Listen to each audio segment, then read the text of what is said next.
Gago. Ang ganda pala sa personal, ang tipis. Sabi nga ng mama ni Gigi, ang grabe yung baywang brand. Yan siya, maganda. Maganda siya. Yung Joanna maganda din, pero nag-happy kasi sila ang dumaan sa amin. Gina, Maloy, Gwen, saka si Gwen. Yung apat na kami na. Ano ka ba? Ah? Diyan ka ba? Oo. Yung Gina, tao rin lang ng tao. Mukhang mabait yun. Okay naman sila si Maloy. Ay, Maloy. Gusto pa naman si Maloy. Pero again, baka kasi kung may keyboard siya, hindi naman niya makikita kung may kamay doon. Mm-mm. Tapos parang napansin ko sa right side siya humawak eh. Hindi parang kasing dalawang kamay namin ni PJ yung kaya sabi niya. Yung isa matakay, sabi ni PJ, oo nga, yung Maloy, hindi nawakan yung kamay. Oo, yung amin din. Pero si PJ, hindi na lang maghuhugas ng kamay niya. Ang ganda-ganda niya. Ilog na ilog siya. Grabe.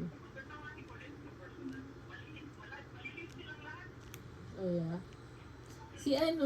Anong pangalan nun? Aya.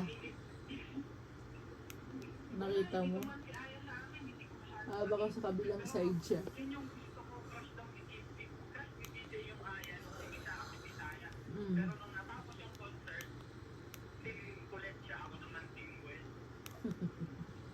Ang ganda ni Gwen. Ay, nung paglalaman ko ng kapalit, Gwen.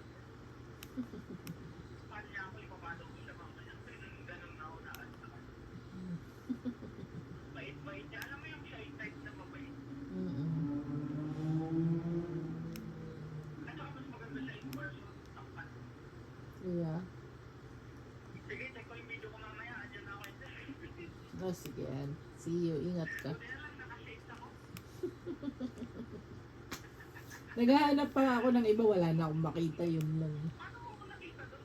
Basta lumabas lang. Hindi. Sinerch ko kasi Bini. Tas lumabas yung mga videos ng ngayon.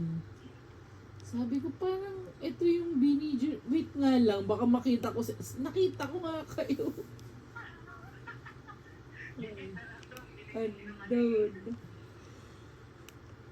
O sige, andyan na kami. Andyan na. Andyan na. Yung mga aso nasa labas doon. Oo, nilabas ko na lang muna kasi nakawawa naman sila. Pinakain mo ba? Oo, pinakain ko na sila. Ay, alam mo, ang hindi ko pa nagawa is uminom.